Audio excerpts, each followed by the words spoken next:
BMC News. Informação que gera valor.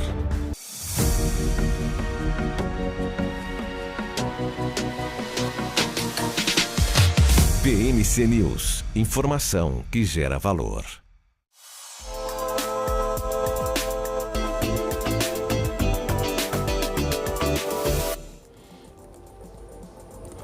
Olá, seja muito bem-vindo, muito bem-vinda ao BMC Market dessa quinta-feira. Hoje é dia 9 de novembro de 2023. Eu sou Felipe Nascimento, estamos chegando aqui com os principais assuntos, os principais destaques que estão movimentando o mercado financeiro.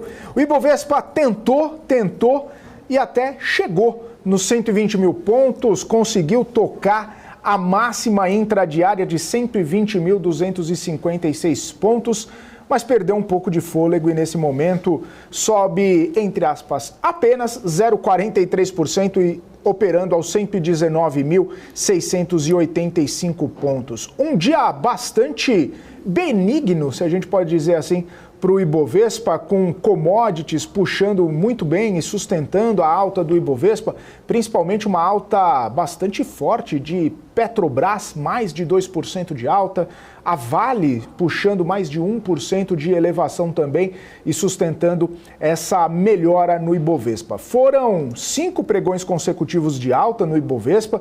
Ontem a gente teve aquela leve queda de 0,08%, quase que engatou a sexta alta consecutiva, mas não deu. E hoje, tentando retomar aí essa movimentação para cima, tentando retomar aquele certo otimismo que a gente vem vendo desde o começo do mês agora de novembro. A gente, depois de ter um mês de outubro bastante pesado, marcado pela saída dos investidores estrangeiros, marcado por grande volatilidade também no Ibovespa, a gente vê um mês de novembro um pouco mais saudável, um pouco mais otimista. E é exatamente isso, as commodities puxando a alta do Ibovespa hoje.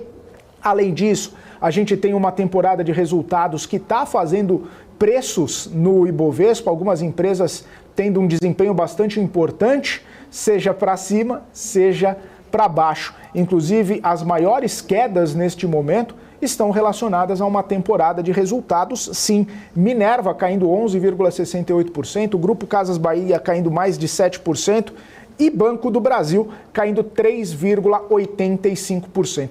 Inclusive, Banco do Brasil, a gente vai destrinchar um pouco melhor os dados e as análises do bancão daqui a pouco com o nosso convidado. Mas além disso, né, além do micro, além das empresas, além dos resultados, essa temporada que está bastante forte, a gente também fica na expectativa não só do que já saiu, mas também do que vai sair em breve. Hoje à noite tem Bradesco, logo depois do fechamento do pregão, a gente tem os números do Bradesco que vão ser conhecidos em breve. Também temos os números da Petrobras. E aí, esse é o número que muita gente está esperando para saber como é que vai ser a dinâmica da companhia, o que a companhia vai trazer, se a companhia vai trazer algum tipo de melhora, né, ou até mesmo ficar em linha com o esperado, qual que é a grande expectativa, vai crescer receita, vai aumentar investimento, vai trazer aquele dividendo poupudo e bilionário como está todo mundo esperando. Como que vai ser esse resultado, quais vão ser os anúncios feitos pela Petrobras logo depois do fechamento do pregão. É isso que todo mundo quer saber. Mais cedo, né, já que a gente está falando de Petrobras, o presidente da companhia, Jean Paul Prats, esteve reunido lá em Brasília com o presidente Lula, com o ministro Fernando Haddad, tratando da transição energética, tratando de talvez investimentos para a Petrobras e como que a Petrobras vai levar, né, esses investimentos ao longo dos próximos anos. Não foi falado de fiscal, pelo menos o que o ministro da Fazenda citou foi que não foi tratado de questão fiscal ou de como, de repente, a Petrobras poderia ajudar o governo nessa situação, mas sim a transição energética, sim os investimentos prováveis da companhia. Lembrando que recentemente, há alguns meses, a gente teve o anúncio das obras do PAC e o governo estimando ali investimentos de mais de 300 bilhões de reais da Petrobras em obras do Programa de Aceleração do Crescimento. Em Brasília também, né, toda a repercussão, todas as expectativas a respeito do andamento da reforma tributária. Sim, ela foi aprovada ontem no plenário do Senado, foram 2 turnos de votação, 53 votos a favor, 20 votos contrários, passando ali, raspando, mas passando no plenário do Senado. E agora, no dia depois, já estão começando as conversas sobre a reforma tributária na Câmara dos Deputados. Primeiramente, o Ministério da Fazenda fazendo as contas ali para saber qual vai ser a alíquota efetiva, né? A equipe econômica trabalhando bastante para saber exatamente como que deve ficar esse texto final e qual vai ser o impacto, né? Qual vai ser a alíquota final. Muita gente acreditando que vai ficar além dos 27,5% já estimados pela equipe econômica, justamente por conta de umas últimas exceções que foram colocadas ali no texto. Também existe a expectativa de como que vai se dar a tramitação na Câmara. Inclusive o relator Aguinaldo Ribeiro falou que está esperando esses cálculos do Ministério da Fazenda, ainda não conversou com o Lira, mas vai fazer uma análise ali de toda a proposta para poder encaminhar. E disse que, se for o caso, pode sim fazer o famoso fatiamento da reforma tributária, promulgar o que é consenso da Câmara e do Senado e deixar para depois, um pouco depois ali, o que não for consenso, que aí sim precisaria de um tempo um pouco maior para poder fazer toda a discussão. Mas Aguinaldo Ribeiro alerta, é uma questão técnica, vão ser discutidas essas questões, vão ser discutidos esses pontos e posteriormente eles vão ser deliberados na Câmara dos Deputados. Além disso, e aí a gente tira os olhos do Brasil e coloca os olhos lá no cenário internacional, a gente aguarda ansiosamente as falas de Jerome Powell, presidente do Banco Central americano. A gente lembra ontem, ele fez um discurso, mas não falou muita coisa a respeito de política monetária. O que os analistas queriam saber, efetivamente Powell não falou. Quem sabe hoje Jerome Powell resolva dar uma palhinha, um sinal, uma indicação para onde vai a trajetória dos juros, para onde que vai a taxa de juros americana, se parou por aqui, se tem aquele ajuste adicional, se começa a cortar no ano que vem, enfim, qualquer palavra de Jerome Powell já pode trazer uma movimentação nos mercados que, por enquanto, atuam ali meio em compasso de espera, né? A gente tem falado bastante essa expressão, todo mundo fazendo nada, meio em compasso de espera, principalmente as bolsas americanas. Por quê? Powell vai dar o tom do que a gente pode esperar. Só que mais cedo, hoje foi um dia que muitos dirigentes do Federal Reserve falaram sobre juro, falaram sobre inflação, falaram sobre possibilidade de aumento, inclusive o Barkin e o Bostic, né, falaram ali que o impacto total dos aumentos das taxas de juros ainda está por vir, não necessariamente a gente já está vendo essa movimentação nos ativos, na economia americana. Portanto, né, muitos dirigentes do Federal Reserve falando, mas o que o mercado quer saber é quando o Powell fala e o que Powell vai falar. 2h38, a gente vai começar essa nossa conversa agora com o Marco Saravalli já na nossa bancada. Bem-vindo, Saravalli, muito boa tarde para você, sempre um prazer. Boa tarde, Felipe, mas que belo preâmbulo hoje, né? Muito boa tarde muita a todos. Muita coisa, né, Saravalli? Cada dia mais coisa para lembrar, né? Cada dia notícias novas que nunca saíram, né? Mas eu achei que ia chegar aqui, eu estou olhando o Ibovespa, achei que ia chegar aqui e bater uma foto nos 120 mil pontos, mas cheguei um pouquinho mais tarde, né? Perdeu o bonde, Saravalli. Foi só na abertura, né? Foi. Hoje pela... Não foi na abertura não, foi ali na meiuca. Por volta da hora do almoço. Por ali. Tava todo mundo almoçando, ele resolveu subir. Já que ninguém está vendo. Já que ninguém está vendo, deixa eu fazer minhas peripécias aqui. Mas muito boa tarde, pessoal. Lembrando que amanhã, até o pessoal nas redes sociais, no Twitter aí, alguns me pediram algumas informações. Amanhã, na sexta-feira, tradicionalmente, eu trago aqui uma sessão de gráficos, né, alguns gráficos importantes. Me pediram algumas informações aí sobre commodities, né, inclusive alguns dirigentes, diretores aí falando um pouquinho sobre commodities. E a gente fala um pouquinho sobre isso. Mas falando de Ibovespa particularmente, como impressionante o movimento de commodities. Lógico, de um lado a gente tem a Vale, que está muito atrasada em termos das suas cotações, né? Existe esse consenso que o ativo continua muito descontado. O minério de ferro vai, a Vale não está indo na mesma velocidade, mesma intensidade.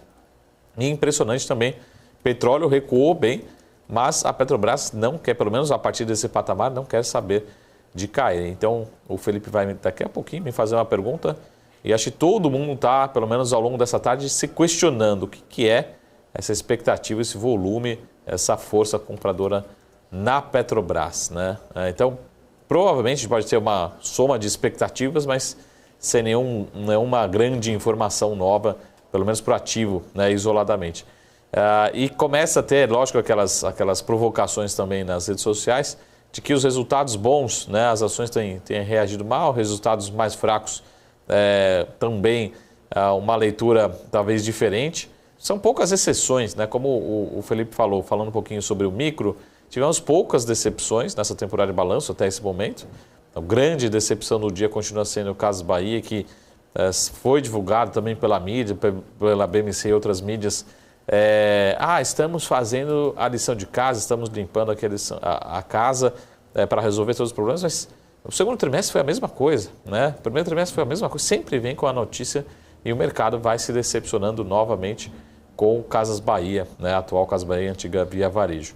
E por outro lado, né, começam a surgir, lógico, dentro de todo o contexto, talvez ali na linha final a gente teve Banco do Brasil entregando o melhor retorno entre os bancões, por incrível que pareça, melhor mesmo do que o Itaú, né? Na linha final ali o retorno sobre o patrimônio, espetacular.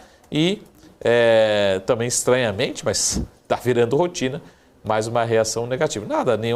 Nenhuma reação muito desesperadora aqui, mas no mercado realizando Banco do Brasil. Aí o cenário contexto internacional segue dentro dessa expectativa, né, em relação ao Fed. Mas só para colocar a última informação em relação ao macro, que também na Europa, né, principalmente na Inglaterra, o Banco Central por lá também já vem sinalizando que não é necessário, né, novos aumentos de juros. Então, talvez com todas essas falas, de certa forma, sincronizadas, se a gente tiver no final desse ano, né, Fed, Banco Central Europeu, Banco Central Inglês, começando a sinalizar que pelo menos começa a aparecer o efeito, né, da política monetária restritiva, de juros muito altos, que acho que é essa a preocupação.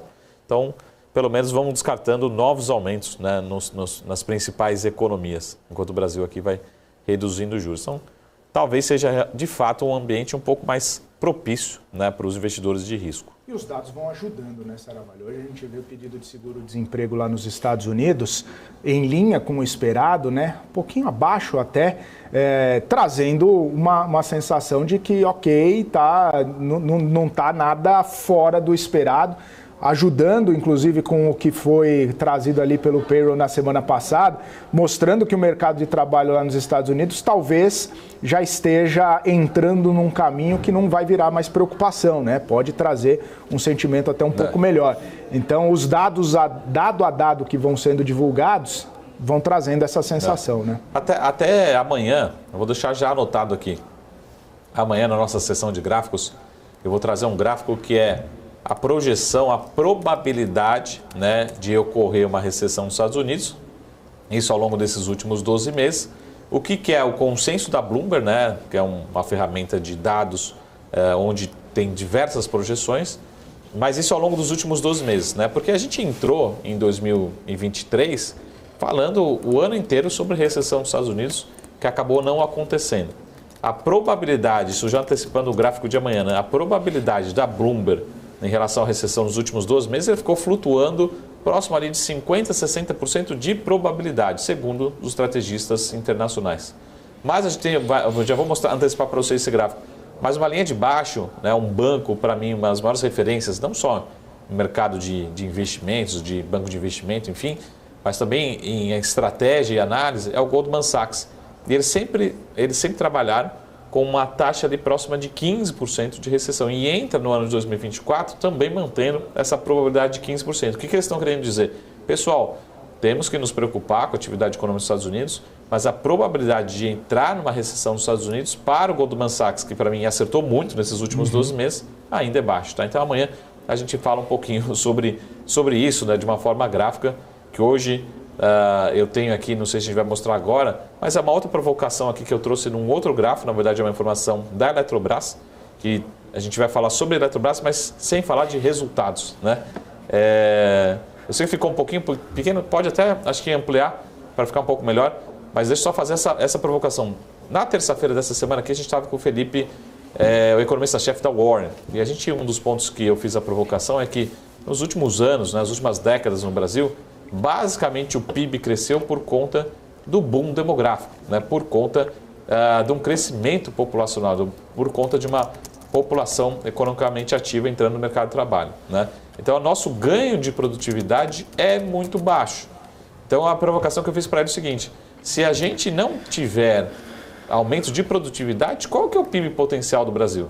Será que o PIB potencial do Brasil deixa de ser 2%, 3% e passa a ser 0,5%, 1%? Né? Porque a gente não tem mais, a gente perdeu esse boom demográfico. O que eu estou querendo dizer com essa provocação? Informações públicas da Eletrobras que saíram hoje, né, ontem à noite, junto com os resultados, a apresentação de resultados. A companhia hoje ela tem uma receita maior, RAP, enfim, potencial de geração de energia maior do que antes da privatização, só que o quadro, o número de empresas, o número de controladas, o número de funcionários, né, é lógico que ninguém gosta de demissão, né? Ela é ruim para a economia como um todo. Mas a gente mostra que a companhia hoje ela é mais produtiva. Então sempre tem aquela discussão, né, Felipe, em relação assim, pô, Marco, como é que a gente consegue provar que uma empresa privada ela é mais eficiente, mais produtiva? É lógico que tem privatizações, não são 100%, não são todas as privatizações que dão certo, né? Algumas precisam ser revistas, precisam ser refeitas, voltam para a esfera pública, mas a maior parte são bem feitas. Então aqui no número da Eletrobras a gente consegue ver o tamanho de números de empresas, né, de SPS, né, de controladas, de funcionários, né, como que a companhia vem crescendo, mas diminuindo a quantidade de funcionários de empresas, de CNPJ, vamos dizer assim. Então a companhia de fato está sendo mais, uma forma de mostrar que a companhia está sendo mais eficiente, mais produtiva, e isso é ganho de produtividade que a gente precisa ver em todas as companhias, né? Então esse é um recado, que se o Brasil quiser crescer, a gente precisa ser mais produtivo. A gente já perdeu o boom demográfico, é a provocação que eu fiz lá para o Felipe, economista da Warren, né? Um pouquinho sobre essa perspectiva, né? Que é a grande discussão agora em relação à reforma tributária, né? A reforma tributária, ela simplifica de um lado, mas pode ter uma percepção que para determinados setores, para determinados segmentos, né, alguns vão ser privilegiados, como foram as reconhecidas exceções, né? Está virando regra, né? São tantas exceções, toda hora parece uma exceção. Não sabia que isso aqui estava em exceção. Até banco entrou, né, em exceção nesse período de transição, setor financeiro. São tantas exceções, agora tem a famosa meia entrada, né? Tem alguém que vai pagar conta, tem alguém que vai subir a carga tributária. Então, se sobe a carga tributária, as empresas têm que ser mais eficientes ainda. Ou o nosso PIB tem um potencial de crescer menos, né? Essa é a discussão. Saravalli, aproveitar que você tocou nesse assunto, né, justamente da reforma tributária, queria saber um pouquinho a sua percepção, porque a gente está nessas discussões, né? Poxa, serviço vai ser impactado, de repente uma outra categoria vai ser um pouco mais impactado, mas aí tem as exceções e tudo mais. Nas empresas, né, que a gente conversa aqui, nas empresas ligadas, né, na Bolsa de Valores, com capital aberto, você tem, de repente, uma expectativa que elas podem ter uma complexidade um pouco maior, esse período de transição vai ser um pouco mais complicado para fazer todos os ajustes, a partir do momento que for promulgada, ela vai trazer um certo receio assim para as companhias. A gente sabe que tem as exceções, que tem como que vai ser daqui para frente, que vai ter toda essa transição que o próprio Felipe falou, né? São 10 anos até chegar lá, como que vai ser as coisas, vai ser meio complicado. Mas hoje a gente já tem um sistema, né? Um departamento tributário geralmente nas empresas muito grande, exato, muito trabalhoso e muito custoso, né? E talvez tenha que ser até incrementado nesse período de transição para dar conta de toda a movimentação. Isso pode trazer algum tipo de impacto numa linha, num balanço, no dia a dia da companhia? Acho que uma forma de medir tem vários rankings sobre isso, né? Mas a dificuldade de nós brasileiros fazermos esse recolhimento, né, de impostos no Brasil, a dificuldade que a gente tem. E a gente compara em termos de horas trabalhadas, né? O Brasil é um dos piores lugares do mundo. Eu já mostrei aqui esse número, isso até foram palavras dos executivos da JBS, quando eles fazem a comparação de áreas fiscais, né, das suas controladas, das suas empresas aqui no Brasil e das empresas nos Estados Unidos. Né? Não chega a uma fração, né, de advogados, tributaristas, né, de áreas fiscais quando a gente compara os Estados Unidos com o Brasil. Isso estou pegando uma empresa de capital aberto, essas informações são públicas e a gente pode também trazer a companhia aqui para comprovar. Mas pega a sua empresa que você trabalha, do seu amigo, uma empresa de serviço, industrial, local ou global, você vai fazer essa comparação. O meu receio é justamente esse, né? A gente gasta muito tempo, né? Muita energia, isso acaba se traduzindo em despesa, mais ineficiência. E aí eu acho que a gente pode ter, talvez, no primeiro impacto, olhando para esse indicador, né, com o indicador de quanto tempo a gente gasta, talvez o aumento da despesa, né? O aumento, e talvez a gente não perceba uma eficiência. Por quê? Talvez a gente precise conviver com 3 ambientes, né? A gente precisa conviver com o ambiente anterior, né? Como é que é a tributação de hoje para trás? A gente vai precisar conviver com o ambiente de transição e a gente vai conviver com o ambiente em determinado momento do que vai ser daqui para frente. Então vão ser 3 ambientes. Lógico que estou exagerando, mas será que essas áreas vão ter momentaneamente que crescer 3 vezes, né?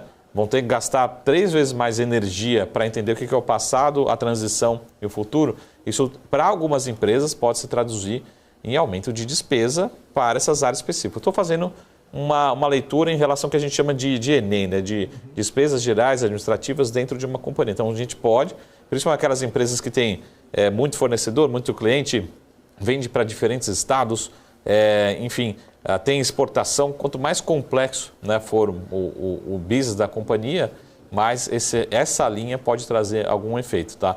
Então a gente precisa entender se na linha final, né, não, mas a companhia conseguiu simplificar, a companhia conseguiu reduzir em algum impacto, a gente precisa entender na linha final, no lucro líquido final, qual que vai ser o net. Mas se a gente olhar para essa linha de despesa, talvez algumas empresas, pelo contrário, pode ter até o aumento da despesa pela busca pela compreensão, né?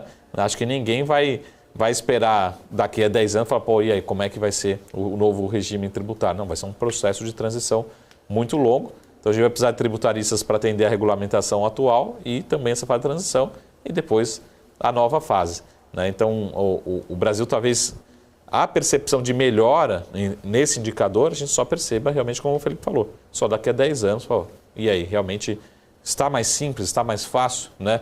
Está havendo menos sonegação, está havendo melhor recolhimento, as empresas estão recolhendo de fato, o impacto, externalidade positiva, ou seja, realmente a economia vai ser beneficiada, talvez a gente não perceba num curto prazo de tempo, né? E aí, pegando o gancho que você comentou da JBS, né, os próprios estudos que foram divulgados sobre a facilidade de se ter uma compreensão tributária lá fora e menos facilidade aqui dentro, talvez essa melhora no ambiente econômico, essa busca pelo investimento estrangeiro aqui, né, por conta de uma facilidade no ambiente de negócio, talvez a gente só consiga ver ao longo desse tempo. Não vai ser, obviamente, não vai ser do dia para a noite, mas talvez a gente acompanhe ao longo do período de transição essa volta ou essa entrada do investidor estrangeiro aqui, porque olha, fala, não, até que está um pouco mais tranquilo, está mais fácil de fazer negócio lá, traz uma segurança jurídica. A gente vai conseguir ver isso apenas ao longo do processo de transição. Não necessariamente o PIB vai crescer ou os investimentos vão crescer nos próximos anos próximos, né? Eu acho que precisa se traduzir em diversas características, né? Mas o que a gente precisa traduzir isso em características é justamente isso. Como é que o investidor vai traduzir isso em previsibilidade, né? Como é que o investidor vai traduzir isso em segurança jurídica, né? Como é que para o investidor, né, para o empresário, para você que é acionista de uma companhia, vai traduzir potencial expansão de lucratividade, redução de custos, né? Como é que essa percepção, né? Porque o empresário brasileiro, ele acorda de manhã sempre pensando assim, pô, mas será que o recolhimento daquele imposto foi feito da forma correta? Né? Será que essa é a legislação correta? Será que essa é a percepção? Então, a gente tem diversos órgãos, né? E sempre tem essa percepção, né? Se tiver interpretação em relação a essa norma aqui, pode ser feito dessa forma. Não, mas se for... Então, acho que o grande exemplo no Brasil, que acho que até virou um pouquinho de sátira, né? Respeitosamente, mas uma sátira, foi a questão do biscoito, né? do chocolate aqui no Brasil, né? Que por conta de simplesmente uma mudança de regulamentação para você buscar uma nova tributação. Então, isso tem vídeos, né? Memes, vamos dizer assim, na internet, que quando você é um chocolate e passa a ser waffle, enfim, passa a ser um outro, muda um pouco a embalagem e outra denominação, você passa a ter um outro, o mesmo produto, mas passa a ter uma carga tributária completamente diferente. Então, essa é a minha preocupação em relação aos empresários, que também vão precisar entender, né, por um tempo muito longo, e como é que vai ser feito essa tributação, né? Acho que é importante também ter um processo que a gente chama de education longo, né? Para também que eu olhando um pouco o lado de regulamentação, né? Como um regulador, autorregulador, sempre tem um processo de educação, né? De interpretação, de conhecimento, de debate, muito tempo, né? Porque imagina o seguinte, né? Chega lá, estou fazendo uma simulação aqui, janeiro de determinado ano mudou a regra fiscal, né? Aí começa você ter a distribuição de multas, de interpretação, enfim, não. A gente precisa ter um processo de transição também de educação, né? De treinamento, de proximidade, né? Enfim, reconhecer que é um processo bastante complexo. Mas, enfim, acho que o grande foco que saiu nas capas dos jornais de hoje, né?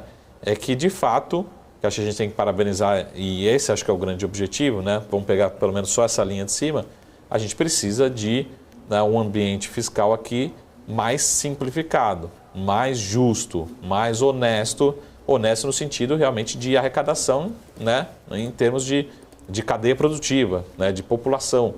E teoricamente esse é o objetivo. O que a gente não quer ver é que se traduza, e essa é a grande preocupação, tem gente muito capacitada para isso, falando que pode se traduzir em aumento da carga tributária para a sociedade como um todo, principalmente para determinados setores, principalmente para determinada camada da sociedade. Então, essa tem um ponto positivo, que acho que boas intenções, né? A gente precisa de um regime fiscal mais simples e que seja mais justo, né? A gente tem uma carga tributária muito desonesta, né? Acaba onerando muito quem recebe menos. Então, a gente precisa ter essa capacidade de sermos mais honestos com a população como um todo e simplificar, né? Então, vamos olhar o lado do copo meio cheio, né? E, de novo, como foi uma discussão de décadas aqui, acho que a gente tem que parabenizar e reconhecer, mas ficamos com a preocupação de que se traduza, né, em maiores custos, despesas, né, oneração para a sociedade como um todo, né? Tomara que essa seja uma preocupação do passado, né? Difícil dizer isso, né? Mas pelo menos que não piore o nosso ambiente de impostos aqui no Brasil, né? O professor Haddad deu nota 7, 7,5. E o professor Marcos Saravalli, hein? Que nota que dá para a reforma tributária? Então, olhando para né? Olhando pelo histórico, passar de ano, qual que é a média? Depende da média, né? Passou de 7 e já passou de ano, né? Nas escolas mais exigentes, né? Nas mais tranquilinhas assim, 5 passou. Tá aprovado, mas poderia ter sido com louvor, né? Tá aprovado com... enfim, né? Com passou junto com a média, né? Passou junto com a média. Saravalli, vamos fazer o seguinte, vamos agora para o intervalo. Daqui a pouquinho a gente continua esse bate-papo, daqui a pouco a gente continua toda essa nossa conversa, trazendo, obviamente, resultados das empresas, trazendo análises sobre a conjuntura econômica, trazendo análises também sobre essa movimentação do Ibovespa, que tentou e perdeu o fôlego, não chegou mais nos 120 mil pontos. Bateu, sabe quando? Lá ao 12h15 da manhã, a gente viu o Ibovespa chegando, né, nos 120 mil pontos, 11h45 até o meio-dia, chegou nos 120 mil pontos, depois simplesmente parou de subir e começou a cair um pouquinho. 119.687 pontos. Agradeço bastante você que está nos acompanhando, sempre nos mandando perguntas, nos mandando questionamentos nas redes sociais, interagindo com a gente nas redes sociais, nos acompanhando aqui no nosso canal do YouTube, também dentro do Profit da Nelogica, no nosso portal bmcnews.com.br e, claro, você que está nos acompanhando nas operadoras de Pay TV. Muito obrigado pela sua audiência, continue com a gente, o BMC Market volta já já. BMC News. Informação que gera valor. O que impacta a economia e o mercado global. Aqui no BMC News você acompanha em tempo real a abertura do mercado e todas as movimentações do mundo dos investimentos. Notícias acompanhadas de opiniões de grandes especialistas para ajudar você na melhor tomada de decisão na hora de investir. Eu, Paula Moraes, estarei com você de segunda a sexta, às 9h30 da manhã, no BMC News. BMC News. Informação que gera valor.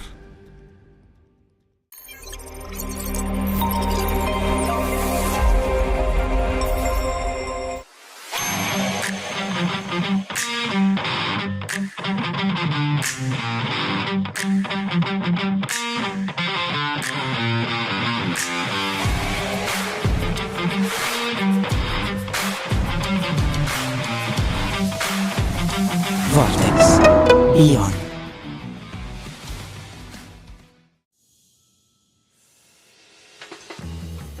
Eu sempre busquei a excelência. Para mim, dar o máximo é o mínimo. Poder contar com quem me entende. Tá aí uma coisa essencial para o meu sucesso. Aqui a gente encara seus desafios como se fossem nossos. A excelência do BTG está em cada detalhe que faz sentido para você. Sua trajetória merece essa experiência. BTG Pactual. Dê um BTG na sua vida.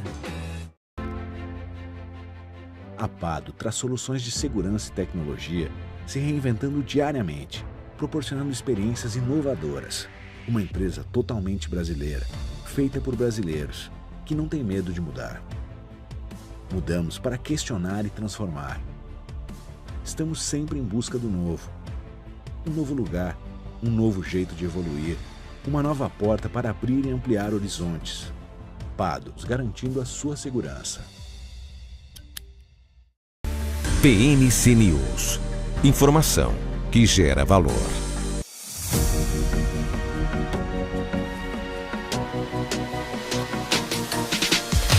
BMC News. Informação que gera valor. Muito bem, estamos de volta aqui na programação BMC Market ao vivo, 3h02, já monitorando aqui toda a movimentação do mercado financeiro. O Ibovespa segue perdendo, viu, o fôlego, perdendo o ânimo e perdendo pontos também ao longo de toda essa trajetória. Subindo apenas agora 0,15%, 119 mil. Subindo 0,5%, 0,05 agora. Tá caindo, daqui a pouco vira para o patamar negativo. 119.230 pontos neste momento. Enquanto a gente vê o Ibovespa subir, eu quero trazer o Saravalli aqui para a gente comentar um resultado até interessante, né? O Saravalli, estou monitorando aqui, a ação que mais sobe hoje é Braskem, 14%. Interessante que divulgou resultado, mas não foi o resultado que acabou fazendo essa movimentação, né? Porque o resultado acabou sendo interpretado até tanto quanto ruim pelo mercado, né? Um resultado que não foi muito interessante, mas mesmo assim já sobe 14%. Os ruídos ou possibilidades de fazer aquela venda lá da fatia da Novo Honor na Braskem segue animando o mercado. Toda vez que a gente vê uma proposta, uma tentativa de compra, a Braskem volta aos holofotes. Eu estou pensando aqui numa piada aqui, mas eu vou me segurar aqui, né? Porque sempre quando a gente fala Braskem, fala Braskem, né? Mas superando essa, né? Passou despercebido. Mas continua esse é o principal assunto, porque quando a gente fala de resultados em si, margens, spreads, não é o melhor momento da indústria petroquímica no Brasil, no mundo, enfim. A gente ainda continua muito defasado em relação a indicadores operacionais. o principal assunto continua sendo possibilidade de troca de controle, né?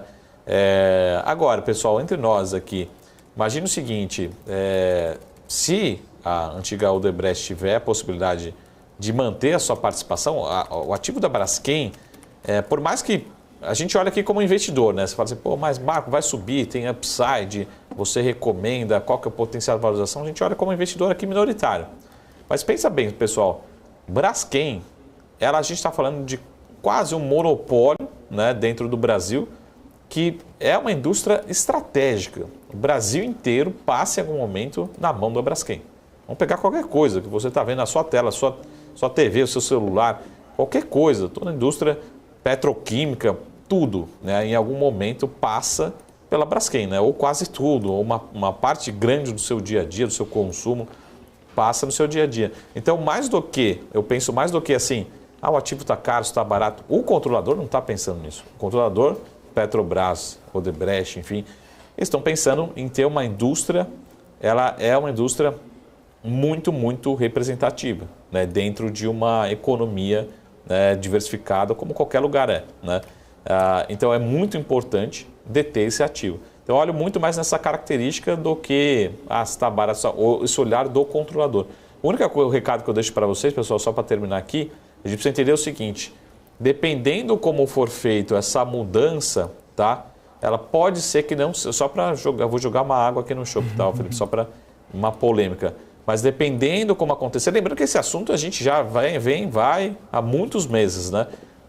Mas dependendo como acontece, lembrando, qual que é a governança? Dá uma olhada na governança, no nível de governança da Braskem listada em bolsa, tá? Na Bovespa, na B3. Dependendo como aconteça, não necessariamente vai haver um prêmio para o minoritário do estar em bolsa, tá bom? Toma cuidado com isso, porque isso também pode ser uma grande decepção. Fez uma oferta a um valor de 20% maior, as ações sobem, né? Não vai acontecer. Então, muito cuidado por conta também do nível de governança da Braskem. Mas, para mim, esse é o principal assunto e vai continuar sendo no curto e médio prazo, talvez até resolver. Mas, se eu fosse olhar no caso da Braskem, da antiga Odebrecht, é um ativo estratégico ter na mão deles, pelo menos uma participação dentro do bloco de controle, tá? Essa é a minha opinião. Se eu fosse eles, se eu tivesse a possibilidade, eu não venderia, né, nem por um preço, porque o objetivo ali não é preço, né, exatamente ganhar dinheiro, né, é ter um ativo estratégico muito importante na mão, tá bom? Então, eu estou tentando olhar um pouquinho a visão. Por isso que toda hora vem, eles têm interesse em vender, depois falam, não tem interesse e tal. O objetivo deles não é o nosso, o objetivo como investidor minoritário. É uma diferença um pouco grande aqui, né, uma provocação aqui, né? Mas é interessante o preço da oferta, né? O valor da oferta, bastante elevado perto do que está operando hoje, né? Se sair mesmo, tem um prêmio gigante aí, né? Tem um prêmio gigante, mas assim, isso que eu preciso entender, juridicamente, se passa nas ações em bolsa.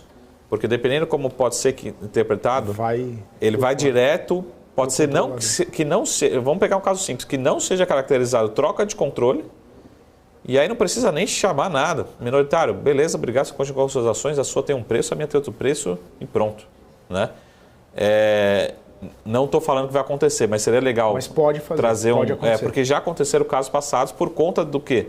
Do nível de governança que a Braskem tem hoje na Bovespa, na B3, tá? Então ela não precisa, não existe um tag-along. Até amanhã eu vou fazer esse estudo aqui, dar uma olhada no estatuto da companhia, mas a última vez, a minha interpretação dependendo como acontecer, não necessariamente precisa trigar um prêmio para os minoritários listados em bolsa. Tá? Ninguém está falando que vai fechar capital, ninguém está falando que vai dar prêmio para o acionista minoritário, ninguém está falando que esse possível comprador vai querer comprar a minha ação listada em bolsa. Não, ele quer comprar a ação da Odebrecht, ele quer comprar um pedaço no controle, só isso, né?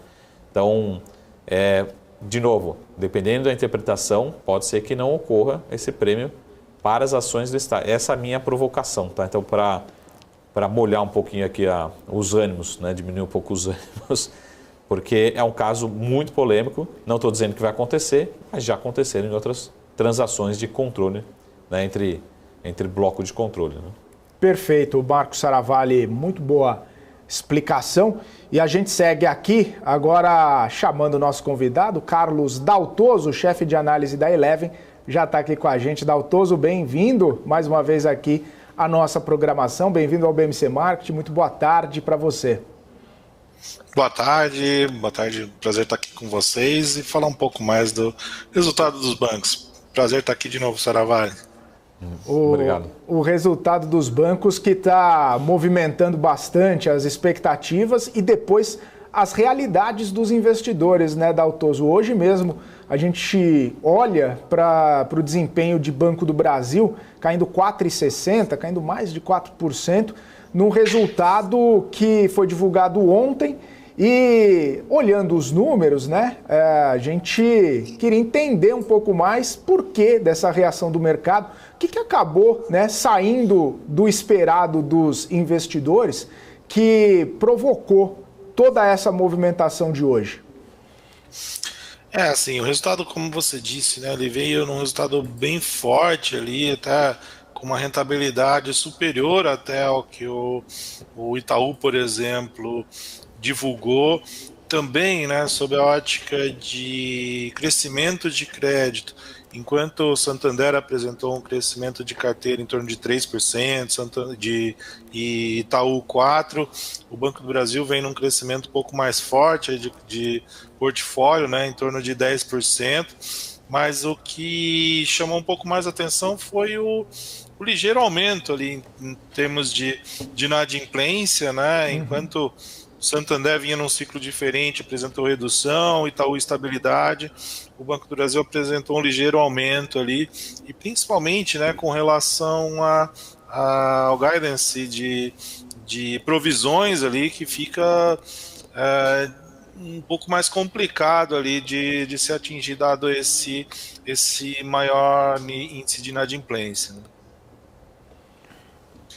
Muito bom. O Daltoso, a grande... Muito boa tarde. Acho que a grande preocupação aqui, eu queria entender um pouco, em relação à sua análise, um pouco de peso, né?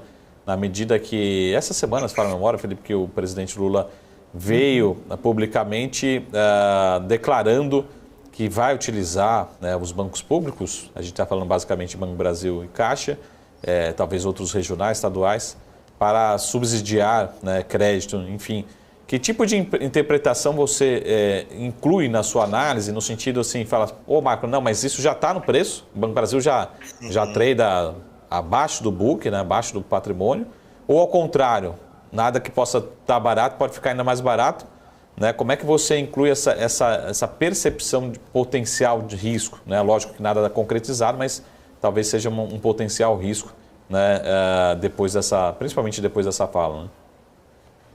Esse governo já vem, né, desde o início do ano, já falando em utilização de bancos públicos para políticas públicas. Eu acredito que muito disso já está sim precificado, uma vez, como você bem mencionou, né, Marco, a ação hoje negocia ainda abaixo do seu valor patrimonial e entregando um retorno sobre patrimônio líquido nesse patamar de 20%, deveria já estar negociando com prêmio em relação ao seu valor patrimonial. Então, esse desconto já é uma penalização aí por parte do mercado em função, sim, de uma possível maior ingerência política na instituição, mas, por enquanto, né, a gente vê ainda o banco seguindo as mesmas medidas da gestão anterior e, por isso, entregando aí bons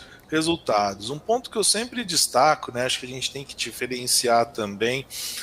Claro, não temos evidências de como seria esse uso dos bancos públicos, né, para políticas públicas. Foi uma fala ali solta, né, do presidente, mas diferente da Petrobras, por exemplo, que se realmente mudar, né, a política de preços, fugindo mais da paridade internacional, isso pode penalizar a geração de caixa já imediatamente, né, já no mesmo momento.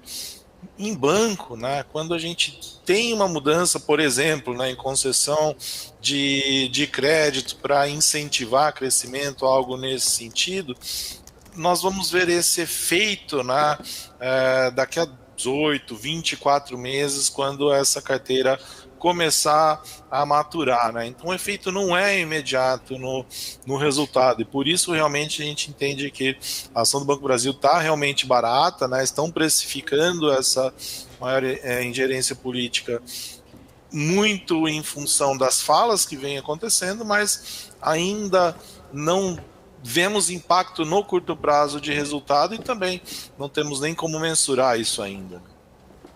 O Daltoso, só para fazer uma continha aqui de trás para frente. Então, quando eu falo assim, o Banco do Brasil está negociando abaixo do patrimônio e que já está no preço essa percepção de risco adicional, eu estou querendo dizer assim, será que o mercado já precifica perpetuando um ROI mais baixo do que está entregando hoje? Ou seja, o que o mercado precifica hoje nesse valor patrimonial é um ROI ali de 17%, 18%. Estou tentando fazer uma conta reversa aqui do que o mercado coloca na conta, né? Porque assim, como você falou, se for 20% comparando com o Itaú, esse papel deveria estar pelo menos 50%, né, maior, né, olhando para a precificação do Itaú, né? Exatamente, né? Até nesse patamar de ROI, né? Mesmo que tenha um custo ali de capital em torno de 14%, deveria estar negociando mais próximo de 1,40, 1,50 valor patrimonial, né? À medida que ele está negociando com desconto em seu valor patrimonial, claro, mesmo que se o mercado precificar um patamar de 17%, 18% ali de rentabilidade, o que a gente tem que olhar também, né, quanto seria nesse cenário o custo de capital. Com Selic a 14 é uma coisa, com Selic a 9, né, como aponta o Focus para o final do ano que vem, é outra diferente, né? Claro que tem prazos de captação, duration, né, de captação diferente ali dentro dos bancos, mas precisa se avaliar também o custo de captação das instituições, não só o retorno sobre o patrimônio, né? Então, por isso que a gente entende que realmente, né, esse preço de Banco do Brasil está com um desconto interessante, sim. O Daltoso, me chamou a atenção, e você comentou logo na primeira resposta, né, a questão sobre uma inadimplência, a questão de concessão de crédito, e a gente viu no resultado do Banco do Brasil uma ampliação, né, no PDD. Justamente, né, bastante por parte da questão de Americanas. A gente lembra que há pouco tempo atrás a gente discutia aqui o case da 123 milhas. O Banco do Brasil estava também entre os maiores credores. E me chamou a atenção que o Saravalli até comentou, né, a questão de utilizar o banco público para conceder mais crédito, né? Eu queria entender um pouco dessa análise, né, a respeito de um crédito de repente mal concedido, um crédito um pouco menos apurado na hora de entender para quem que está cedendo o crédito e os impactos que isso pode trazer, que a gente já está vendo trazendo no balanço da companhia, né? A gente talvez pode ver algo mais relevante ainda ou ter um impacto um pouco maior nos próximos resultados diante desse cenário todo?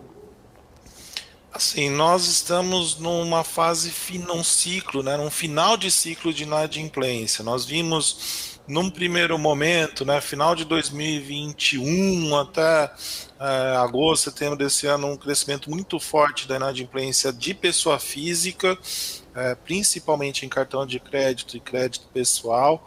Isso machucou demais, por exemplo, o resultado do Bradesco, que em cartão de crédito, nessas duas linhas, né, tanto cartão de crédito quanto crédito pessoal, estava realmente com um balanço ali, né, entre concessão e risco desfavorável no momento, enquanto outros bancos já fecharam e foram mais rígidos ali na concessão de crédito. O Bradesco continuou crescendo, principalmente no final de 2021, e essa safra, né, provocou um efeito de inadimplência muito grande, né? E hoje sai o resultado do Bradesco, a expectativa é o papel, né, dentre os grandes bancos que mais sobe aí no acumulado desse mês, principalmente com a sinalização do Santander, né, que apresentou uma redução de inadimplência, mas a gente não deve ver isso na nossa visão, né, no resultado do Bradesco. Uma vez que uma carteira de crédito pulverizada, né, como um cartão de crédito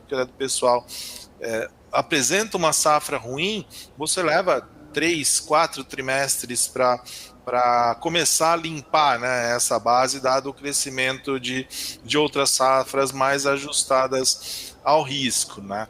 Então, o principal ponto, né, da queda da ação do Banco do Brasil é exatamente esse da maior provisionamento, que chegou a 7,5 bilhões ali nesse terceiro trimestre, um crescimento de quase 5% em relação ao segundo tri.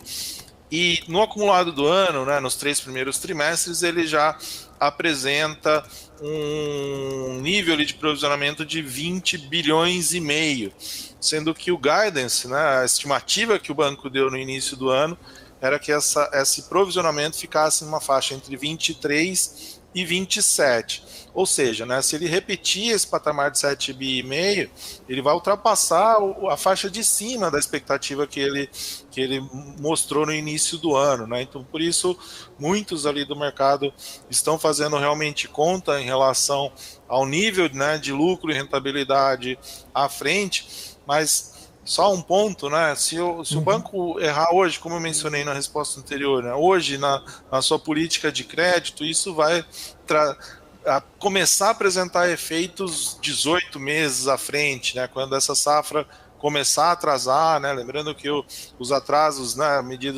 a inadimplência começa a ser medida ali acima de 90 dias, onde já há um nível de provisionamento maior. Então, a gente já vem alertando, né, e o Banco do Brasil vem mudando alguns níveis de classificação de risco interno da sua carteira já há alguns trimestres, principalmente na carteira rural, e nesse trimestre acabou apresentando um nível de provisões superior aí ao que o mercado esperava, né?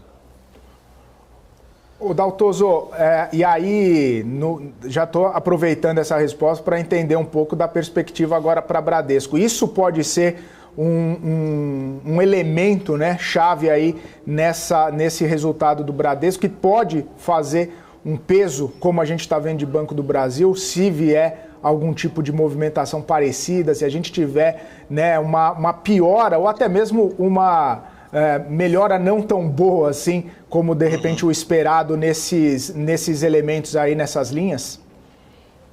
Pode, eu acredito que o mercado está otimista, né? Depois do que apresentou o Santander, que vem no mesmo ritmo, eu diria, né? Do que numa mesma tendência do que Bradesco. Depois que o resultado do Santander apresentou uma queda de inadimplência, muita gente ficou mais entusiasmada aí com o resultado de Bradesco, né? Mas eu não acredito que eles apresentem uma redução da inadimplência do mesmo magnitude que foi no Santander, de 30 pontos base, e o nível de provisionamento ainda vai continuar elevado nesse trimestre. A gente espera ver uma retomada mais forte do resultado do Bradesco só no segundo semestre de 2024. Uhum. Boa. O Daltoso, uma provocação aqui para você. Teoricamente, a gente vai ter uma expansão, um ritmo de crescimento das carteiras de crédito bastante modesto, moderado para 2024, até olhando para a expectativa de PIB, né? De uma forma geral. Se a gente cresce menos o ritmo das carteiras de crédito, talvez isso é uma questão matemática, a gente tenha redução da própria rentabilidade sobre o patrimônio, né, dos bancos. Como é que você vê isso? Será que a gente está batendo num pico de rentabilidade sobre o patrimônio?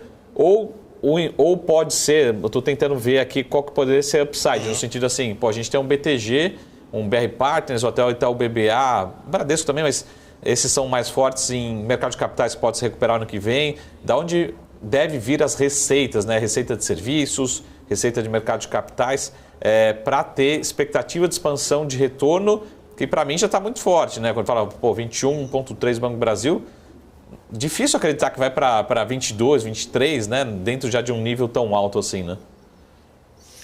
Então, tem um ponto aí no crédito, né, Saravali, que precisa ser levado em consideração, que é o gerenciamento de ativos e passivos ali, né? Então, muitas vezes a duration da carteira de captação é menor do que a de empréstimos, né? Então, o que eu estou querendo dizer com isso, né? Mesmo com um cenário de crescimento de crédito menor, os bancos passam a captar recursos num patamar de juros menor também, enquanto ele já tem uma carteira precificada ali num patamar muito elevado de juros. Então o spread acaba aumentando ali dessas carteiras. E se o risco estiver bem gerenciado, o que acredito eu esteja nesse momento, dado que a gente está no final de ciclo de inadimplência, você tem uma expansão de spread aí no resultado dos bancos que é considerável. Porém, e você tem toda a razão, né, em afirmar que resultado de serviços também é muito importante. Então, bancos, Bradesco tem uma seguradora lá dentro, né, que é muito forte, Itaú BBA, que tem toda a parte de mercado de capitais ali, que tende a performar muito bem em 2024, toda a parte de gestão de ativos também, né, cartão de crédito. Então, todos esses negócios que geram receita de serviços, né, e tarifas tendem a impulsionar o resultado dos bancos também num cenário de menor crescimento. Ô Daltoso, a gente está falando bastante dos bancos maiores, né? Hoje cedo, inclusive, saiu o resultado do Banco ABC e a gente tem visto uns resultados, né, de bancos menores, né, pequenos e médios, também tendo ali suas repercussões no mercado. Hoje mesmo o Banco ABC sobe 3%, né? Como que está essa perspectiva, né? Como que está essa visão para os bancos menores que acabam, obviamente, tendo um outro foco, um outro nicho de mercado, uma outra, né, capacidade de entrega também, mas como que você está vendo o desempenho, né, desses bancos menores diante desses resultados? Os bancos, com relação aos bancos menores, né, a gente precisa avaliar caso a caso, porque cada um tem um nicho diferente ali de atuação, né? O ABC Brasil realmente apresentou um ótimo resultado e o que a gente vê, né, dado esse final de ciclo também na pequena e média empresa, os bancos com maior apetite ali para crescimento de carteira, esses de nicho de empresas, né, como o próprio ABC Brasil, né, o Paine e outros, com maior apetite ali a crescimento de carteira, né. Temos, por exemplo, o Banco Pan, que é mais pessoa física, está indo para um caminho de digitalização, né, mais consignado e crédito a veículos também, que ainda preocupa um pouco em termos de inadimplência. Banco Inter apresentou um bom resultado, com uma excelente evolução, né? O questionamento do mercado com relação ao Banco Inter sempre foi que, apesar da expansão enorme de receitas, as despesas sempre cresciam na mesma velocidade, né? Deixando o lucro trimestral ali bem enxuto, né? E ele apresentou uma evolução de lucro considerável, apesar ainda de mostrar um retorno sobre patrimônio líquido de 5% apenas, né?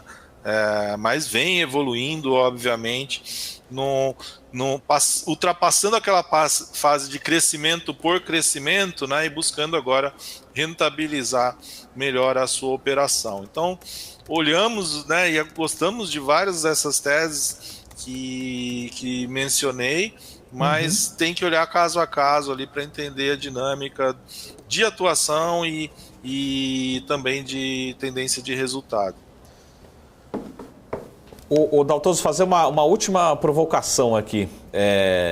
Em outros ciclos de queda da taxa de juros, do custo de capital dos bancos, se não me falha a memória, o Itaú chegou a ser negociado ali 2 vezes o valor patrimonial ou até acima, né? Você vê essa possibilidade, a gente voltar tudo mais constante a ser negociado, bancos que entregam aí retorno de 20% com um custo de Selic, por exemplo, no longo prazo de 10%, enfim, custo de capital nessa magnitude. Você vê possibilidades voltarem ou foi algo atípico que aconteceu no passado? A gente estava num outro ambiente, como é que você vê essa comparação relativa com o passado, né?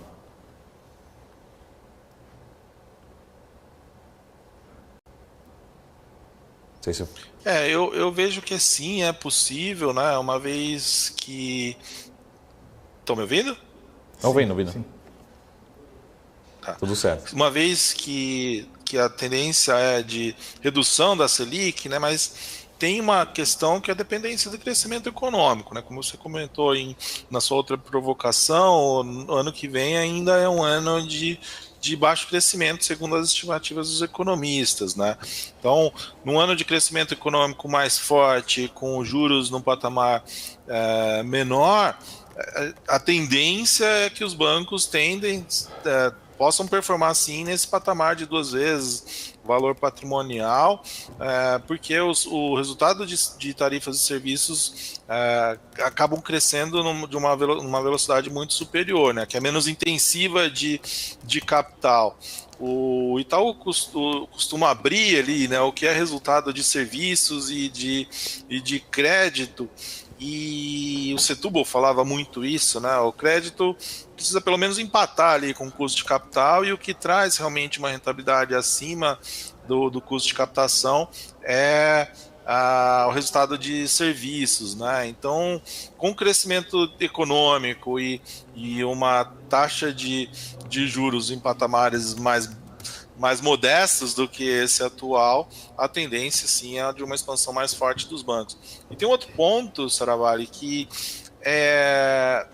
banco, setor financeiro, até pela liquidez, é uma porta de entrada importante para investidor estrangeiro, né? E o que a gente tem visto, saída de fluxo, tanto da indústria de fundos local, né, que vem passando por um resgate líquido muito forte ao longo desses últimos anos, e também o capital estrangeiro nesses últimos meses tem registrado fluxo negativo, né, de saída de recursos, mas o setor financeiro é uma porta de entrada importante. Como no resto do mundo, né, mercados emergentes, a gente tem visto vários problemas, e o Brasil numa dinâmica ali diferente, né, a expectativa é que com a chegada desse fluxo, o setor financeiro tende assim a se beneficiar de maneira mais forte.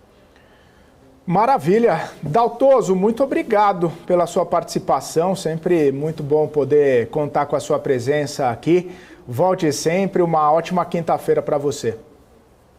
Obrigado pelo convite e até a próxima. Valeu, tchau, tchau. Carlos Daltoso, chefe de análise da Eleven aqui com a gente, sempre trazendo grandes contribuições aqui para a nossa programação, para a nossa transmissão. É isso aí, estou dando uma olhada aqui na Bolsa, inclusive logo no comecinho, né, do nosso bloco, eu estava olhando e falei, virou para o patamar negativo, azedou lá os mercados internacionais, as bolsas americanas também passaram por patamar negativo, o Ibovespa passou por patamar negativo, e eu falei, azedou, será que a gente vai ter o segundo pregão consecutivo de queda? Nesse momento revirou, né? Virou e virou de novo. Agora subindo 0,19%, 119.402 pontos. Como diria o Saravari, a bolsa é incaível. Brincadeiras à parte, a gente fica monitorando, né, toda essa movimentação. Inclusive, daqui a pouquinho, 4 horas da tarde, a gente vai ficar de ouvido grudado nas falas do Jerome Powell, todo mundo querendo saber o que ele vai falar, mas as bolsas americanas acabaram dando uma azedadinha por conta do leilão do Tesouro, lá os títulos de 30 anos chegando num pico, né, chegando num prêmio bastante elevado, 4,76%, já estava num patamar menor, e aí com o leilão dando um prêmio um pouco maior, deu uma estressada, os títulos começaram a subir, as bolsas começaram a cair, a gente sentiu um pouco dessa reverberação aqui no nosso Ibovespa. Agora voltamos, né? Voltamos para o patamar positivo e tomara fique dessa forma ao longo do pregão. Bom, 3 horas e 33 minutos, a gente vai novamente para um rápido intervalo. Você que está nos acompanhando, continue com a gente. O BMC Market volta rapidinho, hein? Então você que está nos acompanhando aí no YouTube, você que está no Profit da Nelogica, você que está na Pay TV, você que está no portal, continue com a gente. BMC News. Informação que gera valor. O que acontece acontece no mercado financeiro no Brasil e no mundo está na BMC News. São 24 horas de programação para ajudar o investidor na melhor tomada de decisão. Independência e jornalismo sério. Não estamos plugados em nenhuma instituição financeira. Isso nos dá liberdade de levar a informação sem nenhum viés e sem conflitos de interesse. Ser a ponte entre as notícias, empresas, especialistas e os investidores. Tudo de uma forma dinâmica e com uma pitada de bom humor. Informação que gera valor, você sempre vai encontrar na BMC News.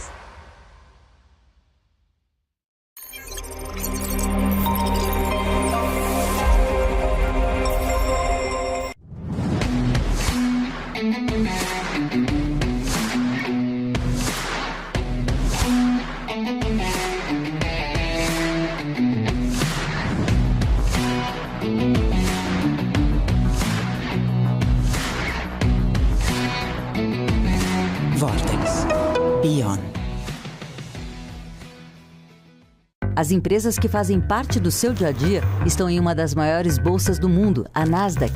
E a boa notícia é que você pode investir nessas empresas diretamente pela Avenue, sua corretora nos Estados Unidos. Com os dados das ações dos Estados Unidos fornecidos pela Nasdaq em tempo real, o cliente Avenue pode acessar diretamente as maiores bolsas do mercado americano. Entre neste mercado de tecnologia e inovação. Acesse avenue.com.br/Nasdaq e seja bem-vindo ao mercado global. A Pado traz soluções de segurança e tecnologia se reinventando diariamente, proporcionando experiências inovadoras. Uma empresa totalmente brasileira, feita por brasileiros, que não tem medo de mudar. Mudamos para questionar e transformar. Estamos sempre em busca do novo. Um novo lugar, um novo jeito de evoluir, uma nova porta para abrir e ampliar horizontes. Pados, garantindo a sua segurança. BMC News. Informação que gera valor.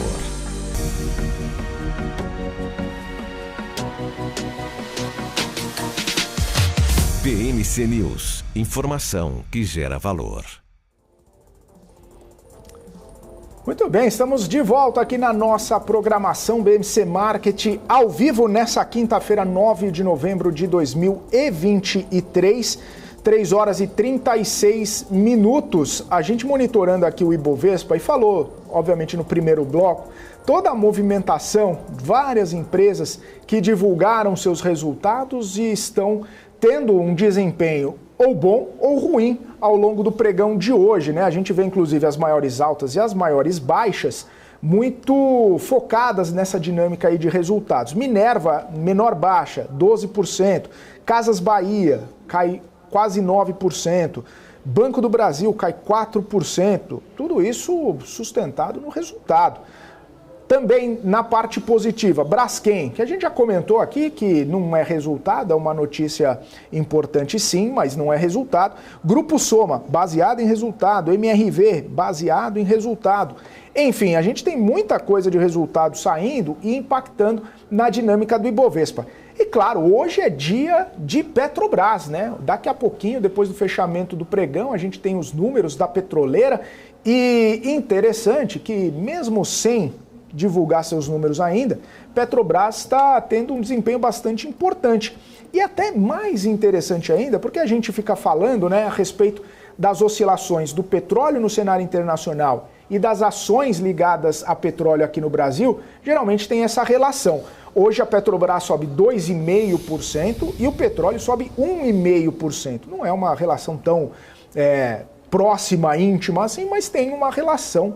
Sim, senhor. Então a gente vê a Petrobras subindo, talvez também pode ser por conta das expectativas dos resultados. E aí eu quero falar com o Saravalli sobre essas expectativas, porque o mercado tem bastante expectativa, né, para a Petrobras, inclusive percepção de aumento de lucro, de receita, de EBITDA, enfim, uma expectativa bastante importante para os números de Petrobras nessa noite, né, Saravalli?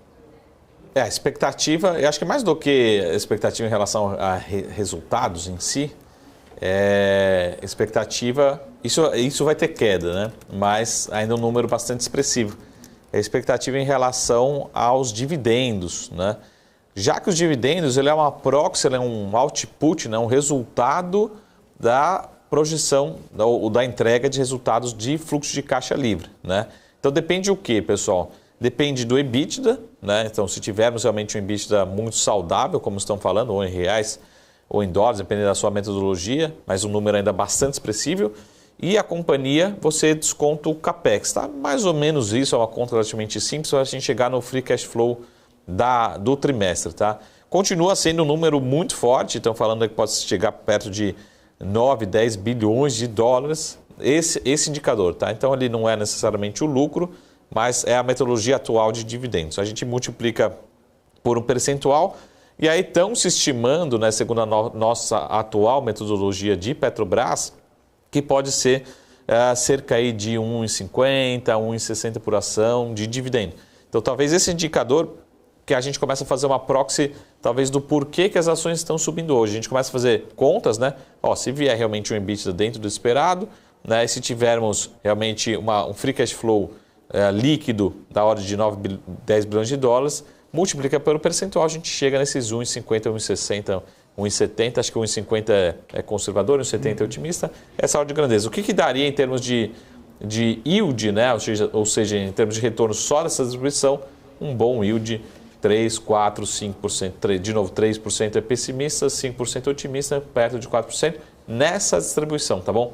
Então tudo Cs aqui, né? Se a companhia entregar esse resultado, se tivermos continuidade dessa distribuição de dividendos aí nesse trimestre, dentro desse free cash flow, essa é a expectativa, tá bom? Lembrando que a companhia tem outros mecanismos, outros recursos, então os resultados assim devem vir bons, talvez dentro da expectativa, mas lembrando que mais importante que o resultado em si é o fluxo de caixa, também olhar que aí é dentro da programação de investimentos se a companhia está investindo, né? Se não teve nenhum excesso de saída de caixa, vamos dizer assim, então se continua sobrando dinheiro para a companhia como um todo, para os acionistas, e dentro disso se transformam em dividendos. Aí eu vejo como essa talvez a principal informação de que esteja puxando as ações hoje na expectativa de um resultado forte, mas principalmente na distribuição contínua ainda de dividendo muito forte, mas já dentro da nova política de distribuição de dividendos. Lembrando que pode ser implementado recompra de ações, a companhia tem outras ferramentas, outras expectativas, tá? Mas os números em si devem ser bons, mas também como a gente viu em outras empresas, né? Números bons gerando bastante caixa, mas não necessariamente o resultado em si tem sido determinante ou tem determinado o desempenho dos papéis no curtíssimo prazo. Acho que raríssimas exceções hoje, como Casas Bahia, veio realmente horrível, as ações despencando, o Oi, prejuízo enorme, também sem geração de caixa despencando, e alguns resultados bons, mas uma reação relativamente modesta. Tivemos alguns resultados bons, até como a gente estava falando com o Daltoso aqui anteriormente, resultado do Banco Brasil, se eu tirar uma fotografia, foi espetacular, né? Em que banco público a gente tem um retorno de 21%, né? A leitura é muito boa, porque o banco continua sendo muito rentável, continua conseguindo fazer seu trabalho para a economia, né? Conceder crédito para a sociedade como um todo, mas também entregar bons resultados para os seus acionistas. Mas não necessariamente as ações hoje estão reagindo, né, super favoravelmente. Né? Então vamos pegar aqui, Ultrapar foi assim um pouco, antecipou um pouco do movimento. Tivemos algumas ações que o mercado já vinha antecipando, né, as expectativas e veio precificando 1, 2 dias antes. Né? Assim foi Ultrapar e isso provavelmente pode ser também Petrobras hoje. Né? O Saravari, da Petrobras, e a gente comentou aqui algumas semanas, né, tem o relatório de produção e posteriormente tem a divulgação do resultado financeiro, né? Pelo resultado da produção, a gente já consegue ter uma ideia, né, do que vai ser, que provavelmente não vai ser decepcionante. Então é só ajustar o número divulgado com a expectativa e ver, de repente, o guidance de produção, o que vai vir pela frente, as projeções. É isso que a gente tem que olhar, é isso que a gente tem que procurar nos números da Petrobras para conseguir entender como que vai ser a dinâmica no dia de amanhã? O que a gente tem que procurar, lógico, olhar para esses principais fatores, mas olhar para quarto tri e também para 24, né? Lembrando que, para mim, o principal catalisador para o crescimento da companhia de um lado, mas para a distribuição de dividendos de outro, e eles são concorrentes, vamos dizer assim, ou seja, quanto mais a empresa investe falando que vai crescer, bom, né? Mas fica aquela dúvida, por que acelerar o crescimento? e a gente deve saber mais detalhes em breve, em relação ao plano plurianual de investimentos. Tá? Lembrando, o que é a política de dividendos? A companhia gera caixa na operação dela e também o quanto que ela investiu. Então, gerou caixa de 100 reais, né? Mas investiu para isso 80, em cima desses 20 que ela vai distribuir caixa. Vamos pegar um cenário radical aqui, tá bom, pessoal? Que pode acontecer, a companhia pode investir mais do que gerou caixa naquele trimestre. Então, vamos supor, porque a companhia também tem caixa para investir, mas é a avaliação em relação àquele trimestre, né? Ou aquele período. Se ela fizer 100 milhões de geração de caixa operacional, mas fizer investimento de 110, quanto que é o dividendo, pessoal? 0, tá? Não tem fluxo de caixa livre, não tem geração de caixa, não tem dividendo. Por isso que, para mim, o mais importante para acompanhar é quanto a companhia não só está gerando de caixa, mas principalmente quanto ela vai investir, quanto ela vai gastar, né? Então, qualquer alteração pode trazer ruído de expectativa. Por isso que eu fico muito preocupado, né? Se ela fala assim, pô, vou investir no pré-sal. Beleza, eu sei que é rentável, eu sei o custo, eu sei o retorno. Vou investir numa usina eólica no meio do mar, offshore. Eu não sei, ninguém conseguiu me provar, nem para a companhia, quanto que é o investimento, quanto que é o retorno, qual que é a TIR desse projeto. É muito difícil, nem quem já está há 10, 20 anos nesse mercado, a Europa já está muito avançada, não consegue justificar, principalmente com esse custo de capital alto que a gente está discutindo. Então, de novo, para mim, a principal informação que às vezes passa muito despercebida, programação de investimentos da Petrobras. É super importante, né, para determinar se a ação vai continuar subindo ou não. Porque justamente isso, ela vem falar, gerei 100 milhões de geração de caixa, mas estou gastando 110, acaba o dividendo e para mim acaba o catalisador para as ações continuarem subindo, né? Eu acho que grande parte, não só o resultado, a expectativa de um resultado bom, a expectativa é de continuar um bom dividendo nesse ano também, né, nesses próximos trimestres. Esse é, para mim, o principal catalisador importante, né? E lembrando que tem aquela, né, não vou falar sobre esse assunto, mas tem aquela AGE chegando, né, sobre mudança no estatuto aí, né? Fim do mês, né? Daqui a pouco está chegando. Está chegando. Esse assunto novamente aí. Ô Saravali, uma dúvida que me bateu agora. Você falou, se expandir investimento, né, ficar bastante acima lá do que o esperado, talvez aí não tem dividendo, né? Isso já seria um motivo importante até mesmo para afastar muitos dos investidores que estão esperando, né, a distribuição do dividendo, que estão aguardando essa geração de caixa bastante robusto para fazer a distribuição. Por outro lado, se tem mais investimento, também não tem dividendo também para a União, que é a maior acionista, né, de Petrobras. Sem dividendo para a União também acaba frustrando alguns pontos importantes ali da equipe econômica para equilibrar as contas, né, e para colocar dinheiro para dentro do caixa para tentar o famigerado déficit zero no ano que vem.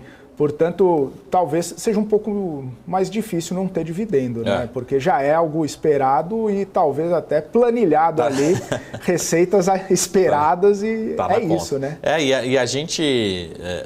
Todo dia a gente está fazendo conta, né, aqui na BMC, nos jornais, falando assim, o governo está tentando uma arrecadação aqui, juntou 500 milhões de reais, né? Juntou 1 bilhão de reais. Lógico que, por tamanho do rombo, né, que estão procurando 150 bilhões, às vezes 1 bilhão parece pouco, né? Mas faz diferença, né? Ajuda a fechar a conta. Pessoal, só nessa distribuição aqui, estou falando aqui fazendo contas simples, tá? Pode chegar para o acionista controlador, né, cerca de próximo de 2 bilhões de reais em uma distribuição, em um trimestre. Estou pegando aqui, fazendo uma conta simples do que é o fluxo de caixa livre, o percentual de distribuição de dividendos, o que a companhia vai distribuir tudo e qual que é a participação da União na Petrobras. Tá? É um número bastante expressivo numa distribuição. Né? Então, precisa contar com os recursos, são recursos bastante expressivos. Estou falando aí durante um ano, só da Petrobras dividendos, né, projetando, pode ser 8, 10 bilhões de reais só de dividendos da Petrobras. Estou fazendo uma projeção olhando como se o resultado do terceiro trimestre for realmente isso que vai acontecer e projetando que isso vai se repetir ao longo dos próximos 12 meses. Tá? Mais ou menos essa ordem de grandeza. É um número... 8 bilhões dos 160 que precisa, Saravali, dá 5%. Né? Ajuda bem, né? Já que está todo dia fazendo conta no sentido assim, pô, onde é que a gente arruma 1 bilhão aqui? Teve até uma indústria que eu estava falando ontem, a indústria de armas, né? Teve aumento de IPI para arrumar a arrecadação de, acho que falo a memória, era R$1 bilhão, né? Em termos desse IPI novo, aí, aumentar o IPI, né? No segmento da indústria de arma particularmente, né? Ou seja, pô, aumentou muito a carga tributária de um setor, né, que não tem praticamente competição no Brasil, então você diminui ainda mais a possibilidade de competição no Brasil, né? E para arrumar uma fonte de R$1 bilhão, né? Aqui eu estou falando, de novo, posso estar errado nessas contas? Posso, mas eu não estou muito errado não, é mais ou menos essa ordem de grandeza que eu estou falando de possível arrecadação de dividendos aqui da Petrobras só na participação da União projetado, tá? Ou seja, como se o terceiro trimestre fosse se repetir ao longo dos próximos trimestres, tá? Mais ou menos essa ordem de grandeza. Eu acho que é bem factível trabalhar com esse número, é um número bem expressivo, né? Saravalli, a gente está chegando na reta final do BMC Market dessa quinta-feira. Eu queria fazer aquela singela pergunta, né? Quais as suas considerações finais para essa quinta-feira? Uma quinta-feira bastante agitada, diga-se de passagem, né? Quais são os sinais finais aí, Saravalli? Bom, eu acho que o grande recado que a gente tem olhado para você que está investidor de ações, enfim, principalmente que está olhando para a Bolsa todos os dias, o recado dessa temporada de balanço acho que continua o mesmo do segundo trimestre, né? Muito cuidado com as empresas que não estão gerando caixa, que estão aumentando sua alavancagem, né? Que estão passando por um momento de prejuízo muito grande, tá? Dê uma olhada, né, no resultado da antiga Via, Casas Bahia, né? A gente leva a crer, infelizmente, né, a gente também não torce contra nenhuma companhia, mas que uma companhia dessa pode precisar de um novo aumento de capital. Hoje acabou de sair um anúncio, não sei se todo mundo acompanhou, que é uma ação um pouco menor, um pouco menos líquida, mas a CBA também, Companhia Brasileira de Alumínio, também resultado bastante fraco, margem muito apertada, anunciando mais um aumento de capital, que pode ser diluir muito o acionista, né? Ou seja, um volume bastante representativo. Tem várias empresas optando por fazer esse aumento de capital porque talvez seja a melhor opção de utilizar recursos de longo prazo aqui, né? E por outro lado também é verdadeiro, né? As empresas que têm uma boa estrutura de capital estão mais confortáveis, estão se valorizando e tem muito ativo descontado, né? Como até eu brinquei com o Daltoso aqui antes, né? Para quem estava aqui no segundo bloco, imagine o seguinte cenário, pessoal, se a gente tiver realmente um cenário de crescimento econômico, né, sustentável em 2024, com taxas de juros cadentes, como a gente está vendo agora, né, possibilidade de fechar ali próximo de 10%, já falamos sobre esse tema, mas só para a gente entender um pouco sobre custo de capital, as ações do Itaú em cenários, só para a gente pegar o Itaú, em cenários passados parecidos, ela já foi negociada a mais de 2 vezes o valor patrimonial. O que eu estou querendo dizer? Sim, né, tudo mais constantes, os ativos com bons fundamentos ainda estão baratos, ainda estão descontados em bolsa, né? E como a gente viu, Banco do Brasil, um ótimo fundamento. Itaú, um ótimo fundamento. Tem várias empresas com ótimos fundamentos aqui nessa temporada de balanços, né? Eu digo, estão gerando caixa, estão gerando valor para o acionista, estão com bons dividendos, né? Então é importante passar esse recado hoje um pouco mais corporativo aqui nas considerações finais, né? Ô Saravalli, e só para deixar sua opinião, 3h52, Jerome Powell fala daqui a pouquinho. 3 opções. Ele vai falar sobre política monetária, ele não vai falar sobre política monetária, ou ele vai dar um sinal muito forte do que vai acontecer com a política monetária. Sabe que estatisticamente tem uma metodologia que a gente dá um peso muito grande para a informação mais recente, né? Então, por exemplo, você fala o peso, pega assim, por exemplo, faz qualquer análise, né? Você tem 10 anos de análise, mas a última informação é a que dá maior peso. Olhando para o último discurso dele, eu iria muito que ele vai falar absolutamente nada sobre política monetária. Ele vai falar sobre qualquer coisa menos de política monetária. Outros temas, né, importantes, mas um peso muito, muito por cima sobre política monetária. Isso tendo como essa estatística, né? Vamos ver se funciona. Afinal, daqui a pouquinho. O dado mais recente, nada mais, nada menos que ontem, né? Ontem não falou nada, hoje tende a 90% de chance dele não falar nada. Essa eu estou usando a estatística como a meu favor aqui, né? Sempre, Saravalli, sempre. Valeu, Saravalli, até amanhã. Amanhã a gente fala de Petrobras e de Jerome Powell também, só para não perder o costume. Sara Gráfico, tem muita coisa amanhã, hein? E você, obrigado por estar aqui com a gente, obrigado por acompanhar, obrigado pela audiência, obrigado pela companhia. Você vai ficar agora com o closing, chegando aí, o Maurílio Goldner, a Isabela Taká, que estão chegando para fechar o mercado. E claro, de olho nas falas de Jerome Powell, você que nos acompanha, continue com a gente, porque Jerome Powell está chegando aí, a gente vai ficar de olho em tudo que está acontecendo, em todas as falas, todas as frases, todas as repercussões no mercado financeiro de tudo o que o presidente do Federal Reserve vai dizer em seu discurso. Eu vou ficando por aqui. O BMC Market volta amanhã, a partir das 2h30 da tarde, com o Marco Saravalli, com grandes convidados. E claro, né, muito obrigado mais uma vez para você que nos acompanha na Pay TV, você que está aqui no nosso canal do YouTube, você que nos acompanha dentro do Profit da Nelogica, fazendo suas operações ali diariamente no Profit da Nelogica, e claro, você que está no nosso portal bmcnews.com.br com grandes informações. Forte abraço, até amanhã. Tchau, tchau.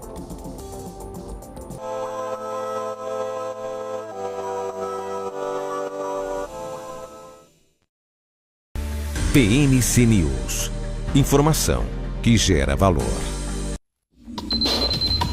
O que acontece no mercado financeiro no Brasil e no mundo está na BMC News. São 24 horas de programação para ajudar o investidor a melhor tomada de decisão. Independência e jornalismo sério. Não estamos plugados em nenhuma instituição financeira. Isso nos dá liberdade de levar a informação sem nenhum viés, sem conflitos de interesse. Ser a ponte entre as notícias, empresas, especialistas e os investidores. Tudo de uma forma dinâmica e com uma pitada de bom humor. Informação que gera valor, você sempre vai encontrar na BMC News. Mercado de capitais, o motor dos negócios no mundo. Há 20 anos a Capital Aberto vive esse universo, informando e formando você. Agora começa um novo capítulo. Uma capital mais dinâmica, assertiva e completa. Notícias, análises, entrevistas, cursos. Em um mundo generalista, somos especialistas. Conteúdo e formação feitos do mercado para o mercado. Capital Aberto, feita de dentro.